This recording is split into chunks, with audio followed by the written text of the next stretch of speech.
R. Kelly was saying that Jay-Z funded his downfall plus the document. A warning drops, and suddenly, power doesn't look glamorous. It looks dangerous.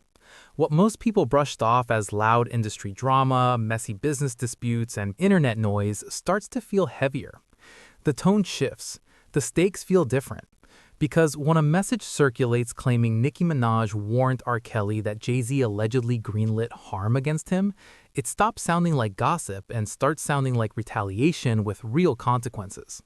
The claim spreads fast, slipping through private messages while echoing in public whispers.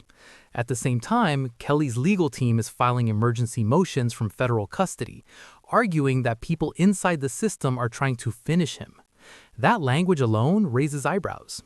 Add to that the resurfacing of Epstein-related FBI tips that reportedly mention JayZ's name, and the atmosphere turns combustible. Then there's Nicki herself, publicly stating that somewhere between $100 and $200 million is owed to her from TIDAL dealings. Meanwhile, courts award JayZ over $119,000 in legal fees in a separate paternity case. On paper, these are unrelated events, but timing is everything, and the timing feels tight. One side is getting louder, the other is saying absolutely nothing. That silence stands out. In a moment filled with allegations, filings, and financial disputes, the absence of a direct response feels strategic or calculated. When warnings become personal and legal battles overlap with whispered threats, the conversation shifts from reputation management to something more serious. Because when power, money, and federal custody intersect like this, the fallout isn't theoretical anymore. And whatever happens next won't just be about headlines. Well, y'all, Nicki Minaj is back on X, and she's coming for JayZ. So in a series of tweets, Nicki Minaj is claiming that JayZ owes her 100 to 200 million so far. The warning does not land in a vacuum, and that's where the story tightens. R. Kelly's legal team is filing urgent motions from federal custody, alleging coordinated pressure inside the system. Isolation shifts, sudden medical issues, hostile actors. These filings aren't subtle. They describe an immediate threat, forcing courts and prison officials into the spotlight. Then comes the allegation that Nicki Minaj privately flagged JayZ as a source of danger. On the surface, it's easy to dismiss a desperate inmate making extreme claims for leverage. But the timing complicates that narrative. Kelly's lawyers speak as if the threat already exists, and the alleged warning doesn't sound like gossip. It sounds like someone translating power dynamics out loud. At the same time, JayZ's name appears in newly released Epstein-related FBI tip material, not as a charge, but as proximity, and proximity alone can stain. Officials emphasize uncertain memory, but that caveat doesn't slow the fallout, it amplifies it. Meanwhile, Nicki publicly claims she's owed $100 to $200 million from the TIDAL deal, framing it as sabotage and long-term interference. In contrast, courts recently awarded JayZ over $119,000 in legal fees in a separate matter. The contrast is stark, one side collecting quietly, the other alleging nine-figure harm. JayZ remains silent. In another context, that silence would signal control. Here, it reads differently. When warnings from prison, financial disputes, and document releases converge at the same moment, absence becomes part of the message. And insiders stop asking whether the threat is real, they start asking why so many narratives suddenly point in the same direction.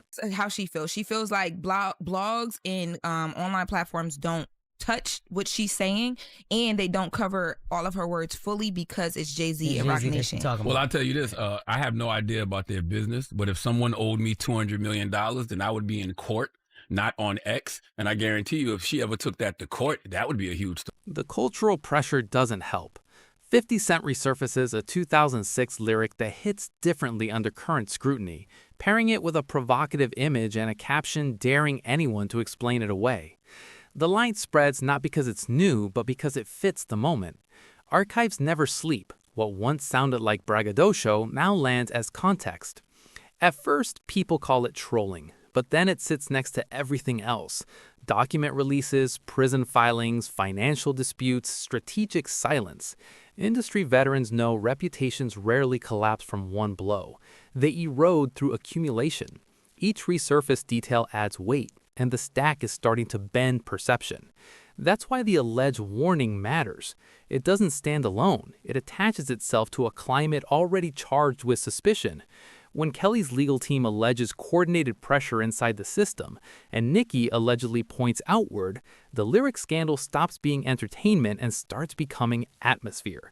The public feels primed to believe escalation. Those close to JayZ argue the silence is discipline, not fear, that responding would only fuel speculation. That logic works until it doesn't. Add in stalled lawsuits, public gratitude posts from former claimants, and Nicki's visible willingness to engage narratives that challenge JayZ's private and business history, and a pattern forms. Kelly's filings describe intent, retaliation, and isolation. Government attorneys call it fantasy, but the documents exist and narratives shape reality. If powerful figures fear what someone knows, the alleged warning shifts from gossip to strategy, and that reframing changes everything. Days before the event, he was getting threats that he felt like was coming from JayZ. Like JayZ was trying to basically. The silence around JayZ grows louder as these threads knot together. He does not deny the Epstein file proximity. He does not address the 9-figure title claim. He does not respond to the resurfaced lyric or the renewed paternity chatter. Insiders argue that restraint is his brand, but consistency under pressure becomes its own signal. When scrutiny multiplies, power brokers typically choose denial or distraction. Here, neither shows up. That vacuum invites speculation about off-camera conversations and quiet negotiations that never touch social feeds or court dockets. When Nicki allegedly warns Kelly, it sounds like a crack in that sealed room, a hint that something is moving out of sight. The fear isn't about one dramatic act, it's about a system that neutralizes threats quietly. Once that idea takes root, coincidence starts to feel coordinated.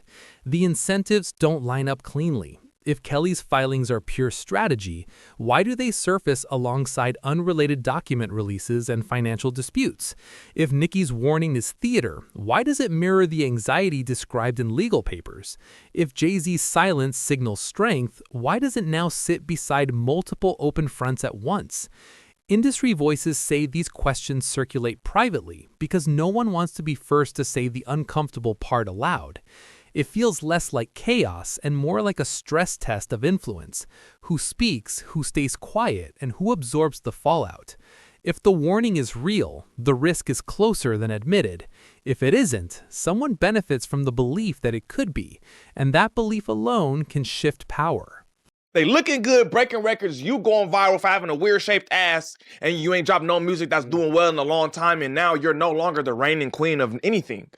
That's now debatable. But nah, so she's acting up. She don't know how to handle it. If you a queen sitting on the top of the world, bro, for 15 years with Lil Wayne and Drake, unopposed. That's like you running your hood for a decade, 15 years, and then a group of little young get the cracking, and you like, but you pay no homage. The background noise that once felt irrelevant now hums louder. Old interviews resurface where rivals hinted that certain behavior was visible long before the public wanted to see it. At the time, those comments carried no weight because the system did not reward belief. Now they circulate differently, clipped, time-stamped, reframe this context instead of gossip. Industry sources say that shift matters. When an empire shows even a hairline fracture, the people who once stayed quiet start speaking in hypotheticals, then in specifics.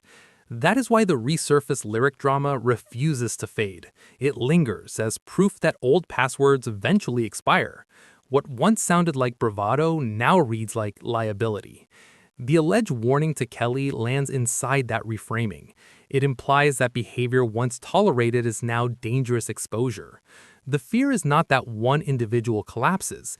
The fear is that a network unravels if the wrong story reaches daylight.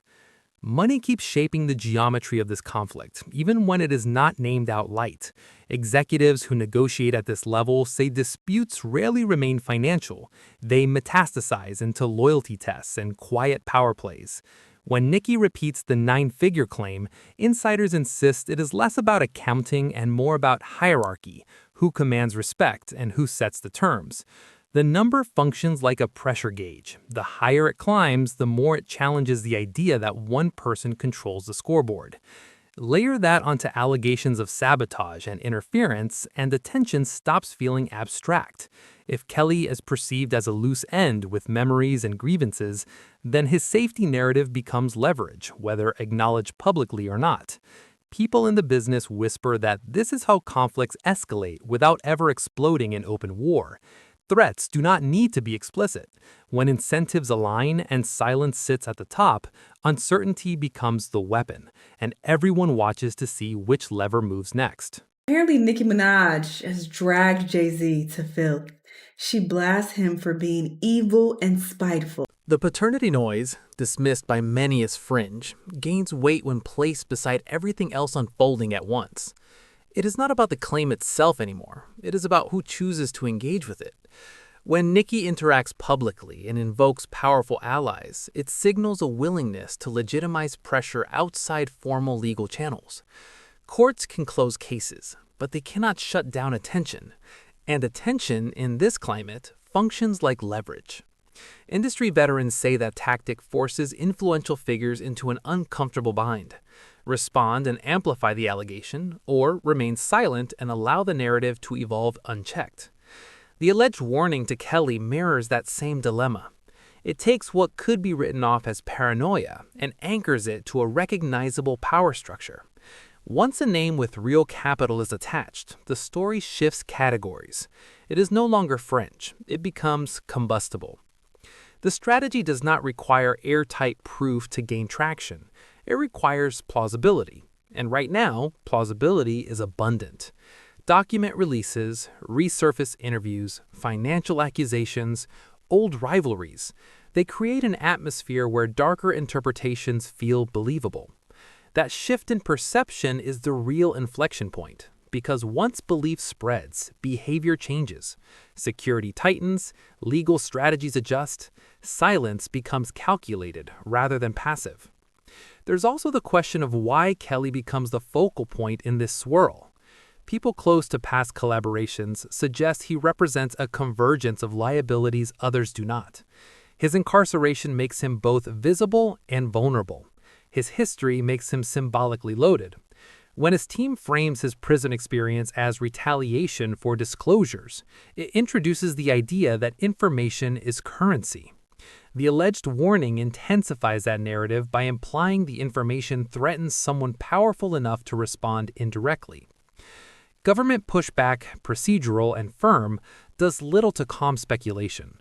At this stage, insiders argue objective truth almost becomes secondary to momentum. Once a belief structure forms, it drives decisions regardless of verification. And what unsettles observers most is the imbalance of reaction. One side escalates publicly, naming debts, adversaries, threats. The other absorbs everything without visible response. In an industry built on dominance displays, that restraint reads as either supreme confidence or quiet preparation.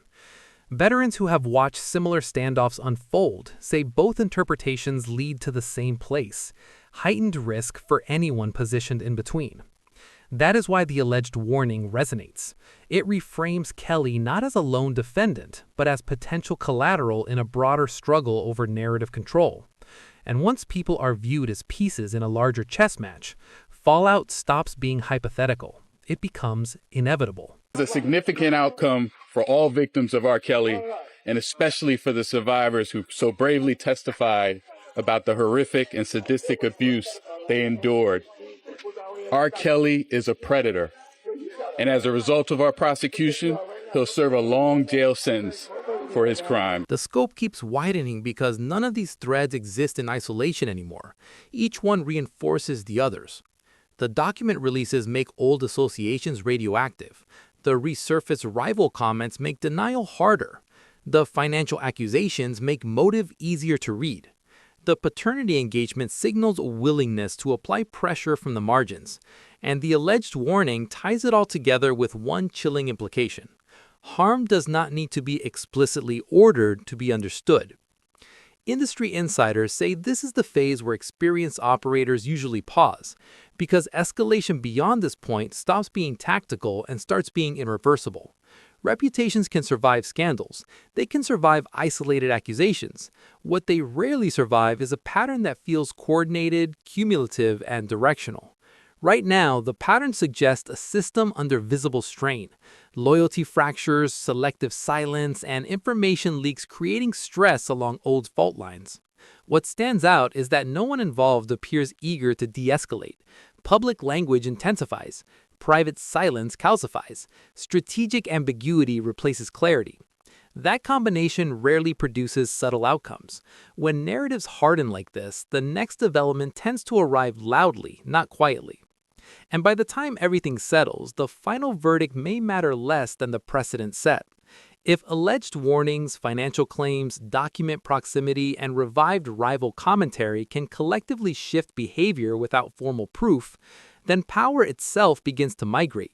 It moves away from courtrooms and press statements and toward whoever can most effectively shape perception and fear. That is the deeper tension hovering over the situation, not simply whether a specific claim is true or exaggerated, but whether belief alone is enough to alter alliances, silence voices, and trigger defensive maneuvers behind closed doors. So the real questions linger. Is this a calculated bluff meant to force concessions, or a genuine alarm about moves the public cannot see? Why does silence read as strategy instead of simple denial? And who benefits most if the worst interpretation becomes the dominant one without ever being proven? Because how this moment is interpreted will influence what happens next, and in environments built on reputation and leverage, perception is often the first domino to fall.